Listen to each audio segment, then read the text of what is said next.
बाळा, आज मला तुझ्याशी थोडं बोलायचंय. थोडा वेळ थांबशील माझ्यासाठी?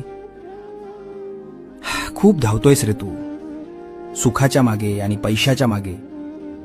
पण तरीही रोज रात्री उशीवर डोकं टेकवल्यावर तुला रिकामं का वाटतं? मला माहितीये, तू कोणाला सांगत नाहीस. तुला वाटतं तू एकटा पडलायस. अरे, ज्याच्या डोक्यावर साक्षात ब्रह्मांड नायकाचा हात आहे, तो एकटा कसा असू शकतो? लोक तुला सोडून गेले असतील, जाऊ दे त्यांना. ज्यांनी तुला माती समजून पायाखाली तुडवलं, त्यांनाच एक दिवस तुला डोक्यावर घ्यायला लावीन. फक्त तू हिम्मत हरू नकोस. तुझ्या प्रत्येक संकटाची ढाल मी बनलोय.